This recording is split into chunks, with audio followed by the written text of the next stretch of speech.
this is the best that I have felt in a month. I'm very, very, very grateful to you for inviting me to address you. We share a lot together, and I just want to review with you the achievements we've made, where we are, and what I recommend going forward.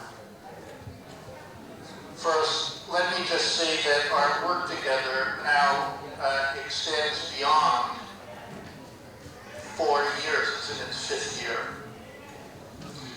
In 2010, in Samara, in a conference of 800 leaders, elders, government officials, elected officials, leaders of the Warriors, the Afar Nation met in a conference of 800. They reached conclusions then about what should be done. And they ratified their consensus and asked me to capture it in a document. That document formed the basis of much of our work together. It was the Samara Declaration. And that document provided that the Afar require autonomy, control of their lands and resources, protection for their language and culture, equality with other nationalities, and respect for their rights and international law. I advised that conference that at international law, the Afar Nation has national rights, minority rights, and indigenous rights, and that those rights were robust and would give protection in the international systems, the lands, languages, cultures, and autonomy that the Afar Nation had determined it was going to claim. The Samara Declaration was approved in conference in 2010 by the leadership.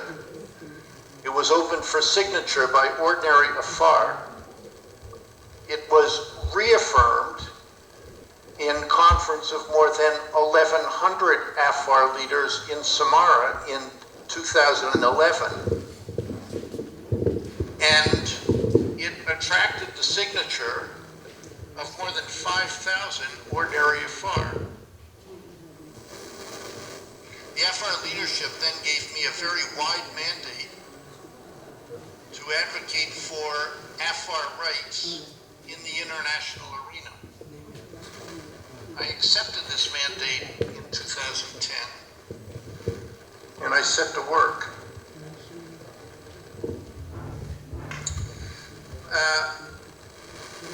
I and my colleagues reached out to the other Eritrean nationalities. You'll remember that the Samara Declaration, while receiving the unanimous support of the Afar leadership and communities and nation, attracted opposition, sometimes very vehement, from the large Eritrean nationalities. The Tigrinian leaders objected to the idea of a federation. They objected to the idea of self-government for Afar and the smaller nationalities in autonomous provinces. Some resisted the Afar overture very vigorously. And so I met with them, with my colleagues, with the leaders of the other nationalities, in Addis, in both 2010, where we had some success in persuading them of the merits of the Afar ideas. And then again, we met with the leadership of the other nationalities around the table in Addis in 2011. And we made the point that the Afar ideas were not only in the Afar self-interest, but that it was in the self-interest of the large nationalities too, because without a government structure that was agreed on by all, that was fair to all, that provided justice for all, none would have peace, none would have security, none would go forward with the kinds of communities they wanted to build for themselves and their children.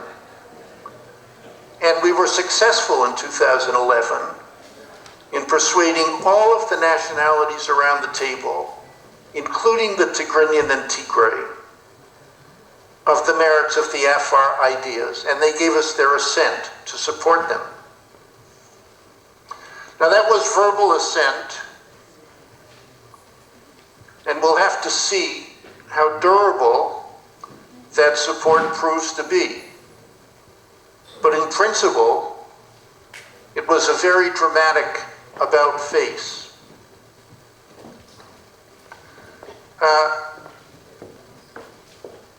We wondered how to go forward from there, because there was not a model on the table that supported the Afar ideas other than our own. In Eritrea, there was a constitution drafted in a process of 1995-1996 that produced a text that was ratified by the National Assembly in 1997. And in theory, that's the law of Eritrea, although it has never been implemented. My review of that constitution was that it was very negative for the Afar nation. My review convinced me that that 1997 constitution is excessively centralized, basically a Soviet model. It does not recognize Afar national rights, Afar minority rights, or Afar indigenous rights. And more, it confiscates the Afar lands and allows the Eritrean central state to give them to others.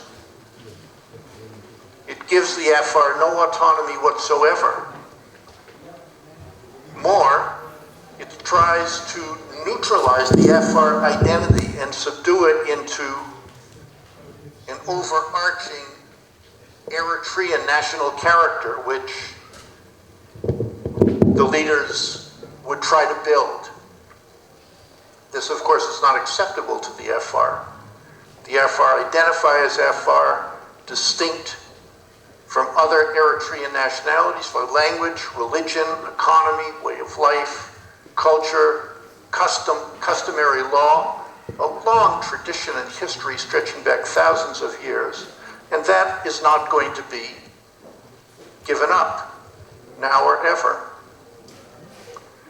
I wondered how to go forward with this, and so I reached out to the person that wrote that constitution. Sorry, I'm hearing some noise. Can you still hear me?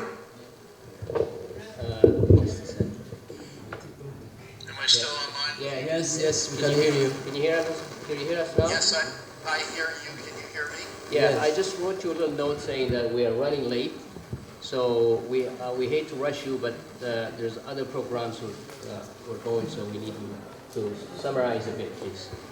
I'm going to take 5 more minutes. Is that Yes, okay? That's good.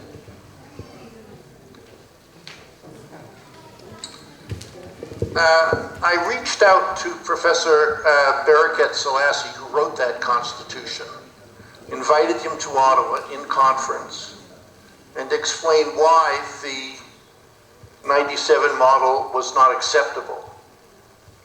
We had 2 days of discussions, and he agreed with me at the end of them that, in his words, he had made a mistake. And he agreed to work with me to implement the Afar ideas. I just want to tell you now what has happened. As you are aware, in the international arena, I filed lengthy complaints to various United Nations bodies, and on the basis of those complaints, in part, a special rapporteur on human rights in Eritrea was appointed. I worked with that special rapporteur, submitted evidence, examined witnesses before her, and made legal argument. And she accepted the case that we had made. She reported to the Human Rights Council of the United Nations that Eritrea had displaced the Afar from their traditional lands by killings, disappearances, torture, and rape. And she reported that Eritrea was destroying the traditional Afar economy and confiscating businesses. I asked the Human Rights Council to confirm her findings. It did so by 4 separate resolutions in 2013, 2014, and the Human Rights Council's findings was unanimously approved by 102 countries of the international community. Today, all the nations of the world accept these findings. Now, as for the future, I'll just take 2 minutes and tell you what is planned. Interestingly, on May 24th, 2014, President Afar.C announced a new constitutional process. I thought this was interesting because it seemed to trash the 1997 Constitution. So I got advice from various diplomats and experts about how to approach the president. And following that advice, I wrote to him asking for a meeting. I want to press on him the Afar model. I believe that if he were to accept it, he could claim a position not only as a liberator, but also as a person that left Eritrea with a hopeful future. I believe that the Afar model is the best way for him and for Eritrea to bring peace and prosperity to all in that country. So this invitation to meet with him is outstanding, and we will see what comes of it. Secondly, I want to expand our reach. So I have organized for October 1st, 2014, a conference sponsored here in Ottawa by the Aga Khan Foundation, which houses various centers, the Global Center for Pluralism, various international centers. And at that conference, I have invited the foremost experts in the world to discuss the right model, the right models for Eritrean constitutionalism, development, promotion of Eritrean societies, promotion of human development, and so a day of interchange among peer coordinates is scheduled for that date, with the thought that that will be a first step to convening a larger gathering over the next couple of years to keep these ideas live before thoughtful minds, government leaders and officials, and political leaders to form a consensus based on the Afar ideas as to what is best recommended. So that is basically what has happened, where we are, and where we want to go in the future. To sum up, people want to be enabled. People want peace and personal security for themselves and their families and their communities. They need infrastructure and institutions to be able to develop their communities, to protect their languages, to practice their tradition, and to feel secure in their identities. They want sanctuary for their families.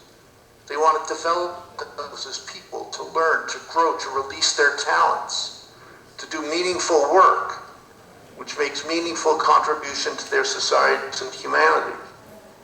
They need freedom to question and to path, even if it leads to unknown places. These are the things that the Afar want.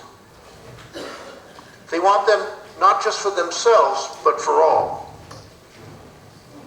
These are the things that I am committed to working with you to promote and with God's help to achieve. Thank you very much for letting me address you.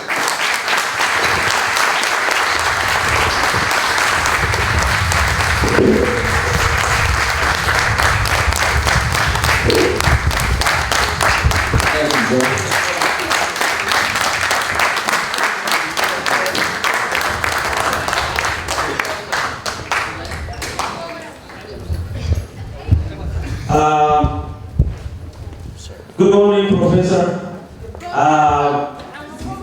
My name is Amin. I am the... Yeah. Okay, we were clapping our hands, we put it on mute, you know, so that's why you didn't hear what we were clapping, we were very elated about what you said, and we appreciate the work you're doing with the Afar people, and to be a voice for people who doesn't have voice is the dignity of a human, especially who is educated. And we appreciate all the work you do for the Afars. We hope, you know, we pray for you to give you a long, we pray for you to give you a long health. We wish you a good health and a long life so that you can see the achievement, you know, that you put the seed and the fruit will come pretty soon. We hope that we'll continue to do the fight, and we'll support you, we'll be with you. And